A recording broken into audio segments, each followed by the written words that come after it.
প্রিয় শিক্ষার্থী, সরকারি শহীদ আব্দুল সালাম ডিগ্রি কলেজ কালিয়ান নড়াইলের পক্ষ থেকে অনলাইন ক্লাসে সবাইকে স্বাগতম। বিজ্ঞান বিভাগের সকল শিক্ষার্থী, একাদশ দ্বাদশ শ্রেণী, আমি রসায়ন বিষয়ের প্রভাষক জনাব পরেশচন্দ্র দাস। আমি আজকে রসায়ন দ্বিতীয় পত্রের প্রথম অধ্যায় থেকে গ্যাসের গতি তত্ত্ব নিয়ে আলোচনা করব। আমরা জানি গ্যাস সমূহ বা গ্যাসগুলো প্রকৃতির খুব সাধারণ একটি উপাদান। এই গ্যাসের বৈশিষ্ট্য ব্যাখ্যার জন্য বিভিন্ন সময়ে বিভিন্ন বিজ্ঞানী বিভিন্ন গ্যাস সূত্র প্রদান করেছেন। আমরা ইতিমধ্যে সেগুলো শিখেছি। বয়লের সূত্র, চার্লসের সূত্র, অ্যাভোগাড্রোর সূত্র, তারপরে গ্রাহামের ব্যাপন সূত্র, এগুলো আমরা মোটামুটি আগে আলোচনা করেছি।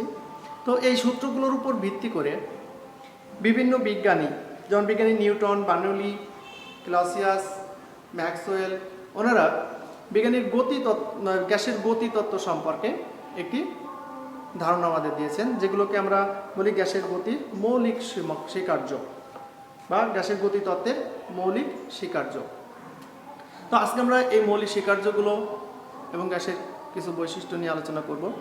তো প্রথম এবং প্রধান মৌলিক স্বীকার্য হচ্ছে কি, যে গ্যাস অসংখ্য অতি ক্ষুদ্র ক্ষুদ্র কণা দ্বারা গঠিত। এই ক্ষুদ্র ক্ষুদ্র কণাগুলোকে আমরা অণু বলে থাকি। গ্যাসের কণাগুলো বা অণুগুলো আমরা যে পাত্রে গ্যাসটাকে রাখি সেই গ্যাস পাত্রের পুরো আয়তনটুকু দখল করে থাকি এবং সর্বত্র সুষমভাবে গ্রাস করে। গ্যাসের অণুগুলোর আমরা যদি গ্যাসের অণুগুলোর নিজস্ব আয়তনের কথা চিন্তা করি, তো গ্যাস পাত্রের মোট আয়তনের তুলনায় গ্যাসের অণুগুলোর নিজস্ব আয়তন অতি ক্ষুদ্র। আমরা যদি একটু চিত্রের মাধ্যমে এটাকে একটু বোঝার চেষ্টা করি, এখানে একটা পিস্টনযুক্ত পাত্র, যেটা আমরা গ্যাস রেখেছি একটা নির্দিষ্ট চাপে। তো এর ভিতরে অসংখ্য গ্যাসের কণা আছে। এই গ্যাসের কণাগুলোকে আমরা এই গ্যাসের পাত্রে পিস্টনের উপর যদি চাপ প্রয়োগ করে সংকুচিত করি, তাহলে দেখা যায় যে খুব অধিক চাপ প্রয়োগ করলে এতটুকু জায়গার ভিতরে এটাকে নিয়ে আসা সম্ভব, অর্থাৎ খুব ক্ষুদ্র আয়তনের ভিতরে নিয়ে আসা সম্ভব। তাহলে গ্যাসের অণুগুলোকে যদি আমরা একত্রিত করে তরল বা কঠিন অবস্থায় নিয়ে আসতে পারি, তাহলে দেখা যায় তারা এতটুকু জায়গায় চলে আসে। অর্থাৎ গ্যাস পাত্রের মোট আয়তন যতটুকু, সেই আয়তনের তুলনায় গ্যাসের কণাগুলোর নিজস্ব আয়তন অতি ক্ষুদ্র বা খুবই সামান্য হয়। গ্যাসের অণুগুলো, দ্বিতীয়ত আমরা বলতে পারি, গ্যাসের অণুগুলো নির্দিষ্ট দ্রুতিতে চারিদিকে ছুটাছুটি করে। অর্থাৎ গ্যাসের কণাগুলো নির্দিষ্ট দ্রুতিতে বিক্ষিপ্তভাবে চলাচল করে। অণুগুলোর সমদ্রুতিতে এবং সরল রৈখিক পথে চলে। এই অণু বা কণাগুলো সমদ্রুতিতে সরল পথে চলে। এই চলার পথে কণাগুলো তাদের নিজেদের মধ্যে, এমনকি পাত্রের দেয়ালের সাথেও সংঘর্ষে লিপ্ত হয়। আর এই পাত্রের দেয়ালের সাথে সংঘর্ষে লিপ্ত হওয়ার কারণে,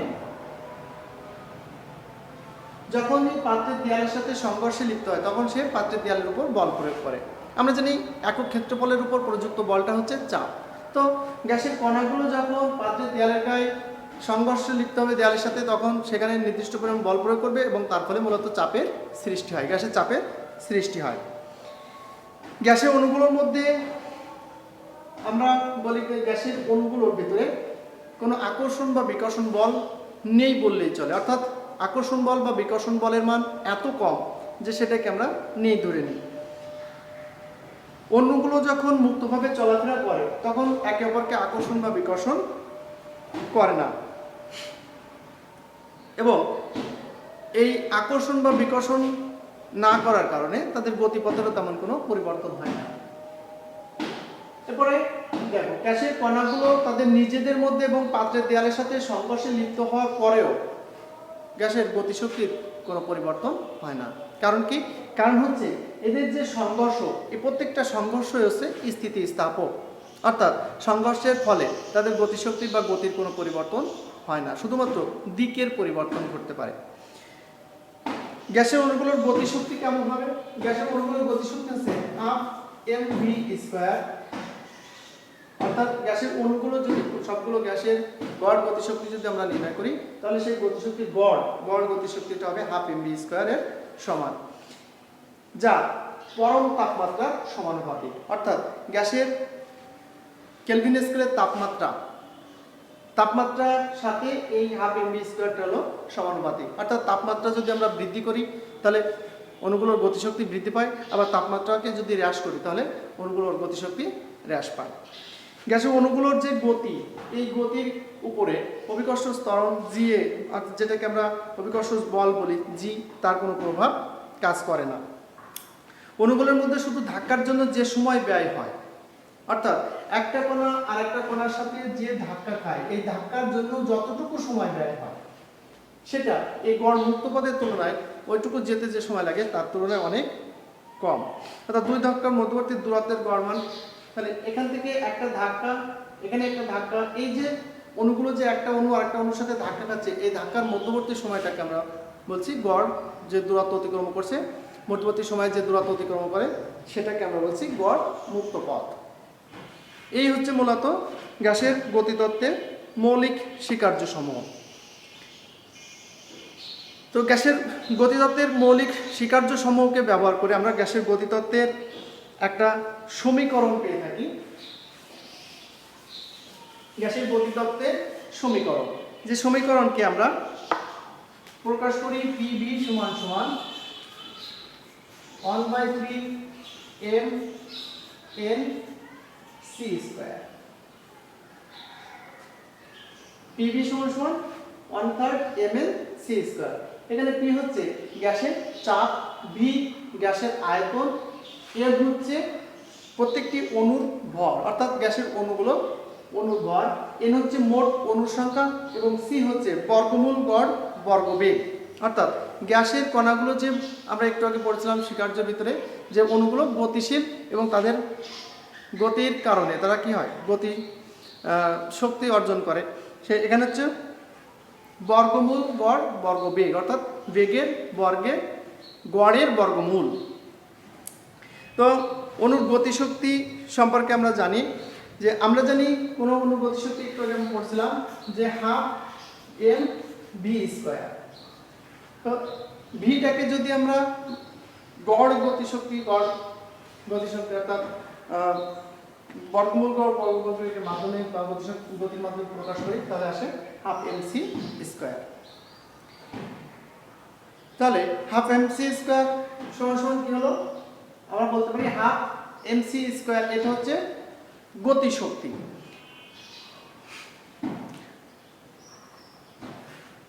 তাহলে আমরা গতি তত্ত্বের সমীকরণ অনুসারে পাইছিলাম পিভি সমান 1/3 mNc²। আবার গতিশক্তি হিসাবে আমরা দেখছি হাফ mc²। তাহলে আমরা যদি এই মানটাকে এখানে একটু দেখি, পিভি সমান আমরা এটাকে যদি বানাই 2/3 into half mc² into n। তাহলে আমরা এটাকে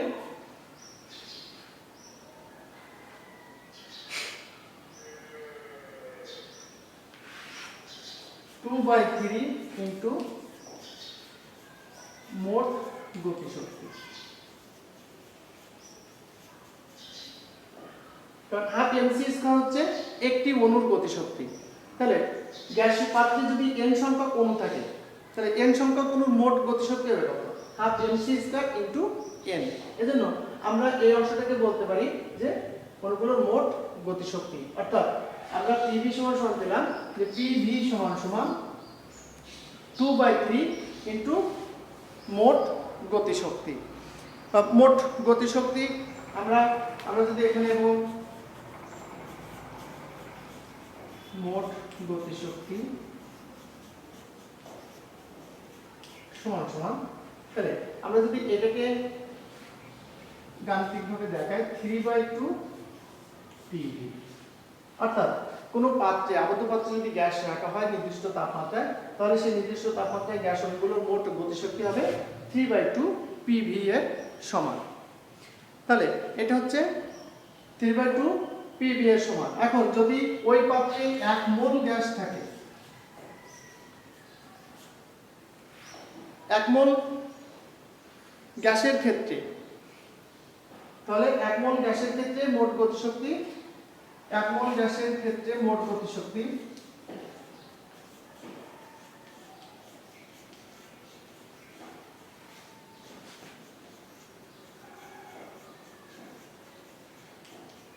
(3/2 PV). তাহলে n মোল গ্যাসের ক্ষেত্রে আমরা PV সমান nRT শব্দটি ব্যবহার করতে পারি।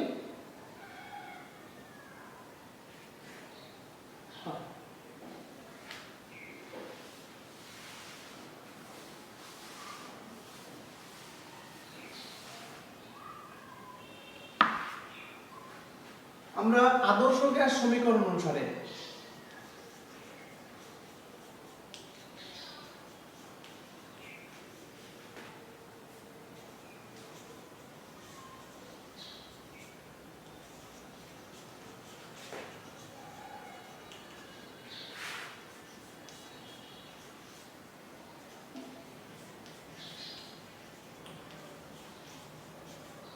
আদর্শ গ্যাস সমীকরণ অনুসারে আমরা জানি n মোল গ্যাসের জন্য PV সমান nRT। আমরা জানি কি যে n মোল আদর্শ গ্যাসের জন্য PV সমান nRT। তাহলে আমরা যদি আগের সমীকরণটিতে অর্থাৎ মোট গতিশক্তির সমীকরণে আমরা এই মান যদি বসাই PV এর মান, তাহলে আসে কি আমরা জানি আমরা আদর্শ গ্যাস সমীকরণ পেয়েছিলাম PV সমান 3/2 PV। আমরা এখানে PV এর মান যদি বসাই তাহলে আসে 3/2 nRT।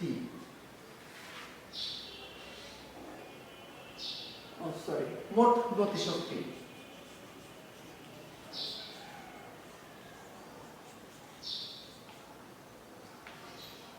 তাহলে মোট গতিশক্তি অর্থাৎ গতিশক্তির সমীকরণ থেকে আমরা পেয়েছিলাম মোট গতিশক্তি সমান 3/2 PV।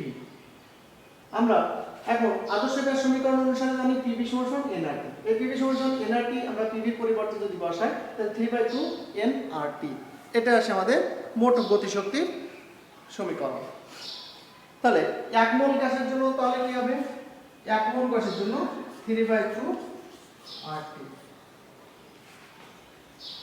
এটাই হলো মূলত মোট গতিশক্তি, গ্যাসের গতিতত্ত্ব অনুসারে মোট গতিশক্তির সমীকরণ। এখন আমরা যদি একটু পূর্বে আলোচনায় যাই, আমরা সেখানে পড়েছিলাম যে গ্যাসের অনুসরণ মোট গতিশক্তি তার কেলভিন তাপমাত্রা সমানুপাতিক। অর্থাৎ আমরা যদি এখানে আরেকটু সেই পূর্বের আলোচনায় যাই, মোট গতিশক্তি সমান 3/2 RT। আমরা এখান থেকে দেখতে পাই যে 3/2 একটি ধ্রুবক সংখ্যা এবং R মোলার গ্যাস ধ্রুবক বা আদর্শ গ্যাসের ক্ষেত্রে মোলার গ্যাস ধ্রুবক হলো R। অর্থাৎ এখানে 3/2 R একটি ধ্রুবক রাশি। তাহলে আমরা বলতে পারি মোট গতিশক্তি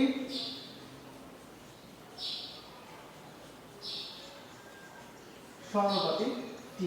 অর্থাৎ কোনো গ্যাস পাত্রে যে কণাগুলো থাকে বা অণুগুলো থাকে নির্দিষ্ট তাপমাত্রা বা অণুগুলো থাকে তাদের গতিশক্তি তার ওই পাত্রে যে গ্যাস আছে সেই গ্যাসের কেলভিন তাপমাত্রা সমানুপাতিক। অর্থাৎ তাপমাত্রা বৃদ্ধি করলে গ্যাসের অণুগুলোর গতিশক্তি বৃদ্ধি পায়, আবার তাপমাত্রা হ্রাস করলে অণুগুলোর গতিশক্তি হ্রাস পায়।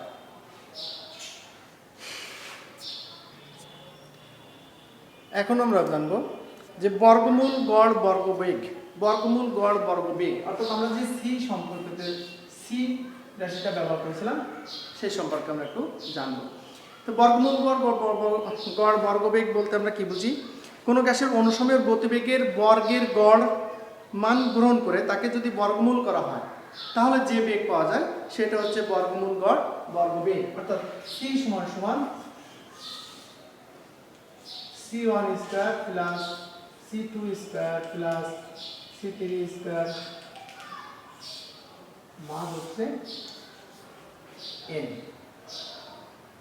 অর্থাৎ আমরা যদি চিন্তা করি যে একটা গ্যাসে n সংখ্যক কণা আছে, তাহলে n সংখ্যক কণার প্রত্যেকটি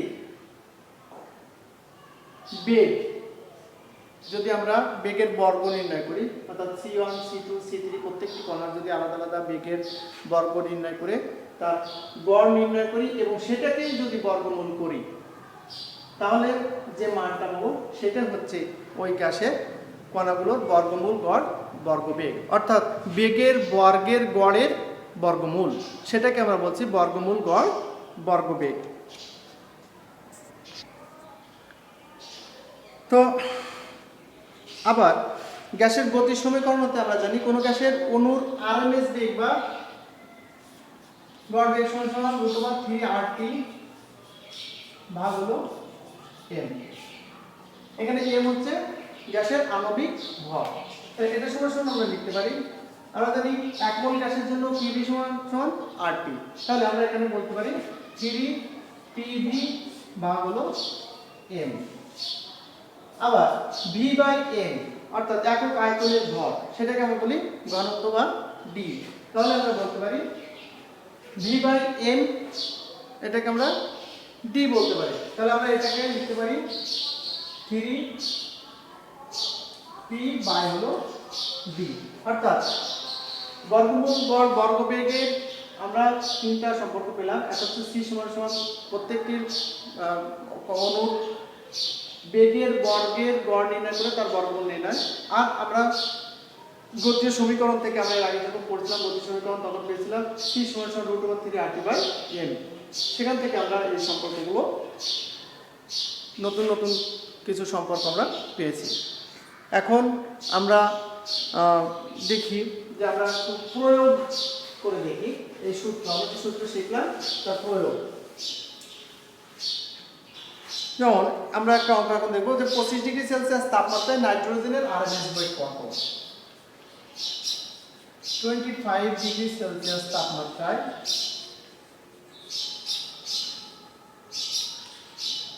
N2 এর আরএমএস অর্থাৎ রুট মিনস স্কয়ার অর্থাৎ কি বর্গমূল গড় বর্গবেগ কত, এটা আমরা এখন দেখি একটু গাণিতিক ভাবে আমরা এটাকে সমাধান করতে পারি কিনা। এখানে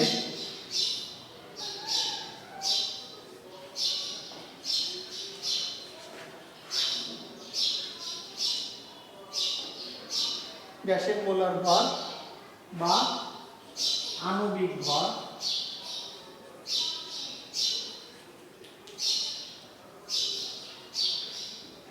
নাইট্রোজেনের পারমাণবিক ভর হচ্ছে 14, যেহেতু নাইট্রোজেন অণুতে দুটো পরমাণু আছে তাহলে আণবিক ভর হচ্ছে 28 বা 28। এটা হচ্ছে 28 গ্রাম প্রতি মোল। তো গ্রাম প্রতি মোলকে যদি আমরা কেজি প্রতি মোলে নিয়ে যাই তাহলে 28 × 10⁻³ কেজি পার মোল, আর এটা হলো গ্রাম পার মোল।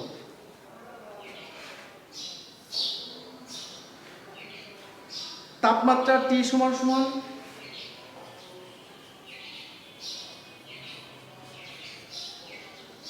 25 ডিগ্রি সেলসিয়াস।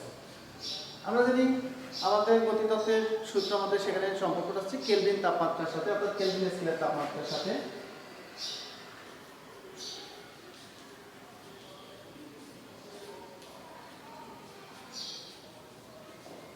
তাহলে তাপমাত্রাকে কেলভিন স্কেলে নিয়ে আসে 298 কেলভিন।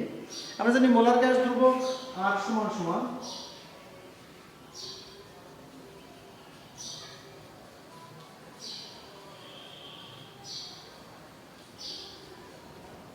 8.314 পার কেলভিন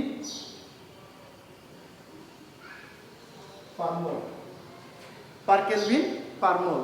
তাহলে আরএমএস বেগ সমান আরএমএস বেগ c সমান কত, এটাই আমাদের নির্ণয় করতে হবে। তো আমরা জানি যে আরএমএস বেগ c সমান √3RT বাই হলো m। 3 × 8.314 × 298 ভাগ হচ্ছে 28। আমরা এটাকে যদি ক্যালকুলেশন করি তাহলে ক্যালকুলেশন করে দেখা যাবে 515.22 এটা মিটার পার সেকেন্ড। অর্থাৎ যে কোনো তাপমাত্রায় যে কোনো নির্দিষ্ট গ্যাসের আরএমএস বেগ আমরা এখন নির্ণয় করতে পারবো আশা করি। তো প্রিয় শিক্ষার্থী, আজকে আমরা গ্যাসের গতিতত্ত্ব আলোচনা করলাম। এই গতিতত্ত্বের মৌলিক স্বীকার্য, গতিতত্ত্বের মূল সমীকরণ এবং এই মূল সমীকরণ থেকে আমরা কিভাবে বিভিন্ন গ্যাসের গতিবেগ বা বর্গমূল গড় বর্গবেগ নির্ণয় করতে পারি সে সম্পর্কে জানলাম। তো আগামী ক্লাসে আমরা আবার নতুন কোনো টপিকস নিয়ে এসে আসব। তো সে পর্যন্ত সবাই ভালো থেকো, সুস্থ থেকো এবং আমার জন্য দোয়া করো, আমি যেন আমার পরিবারকে নিয়ে ভালো থাকতে পারি, সুস্থ থাকতে পারি, এই আশাবাদ ব্যক্ত করে আজকের মতো শেষ করছি। সবাইকে ধন্যবাদ।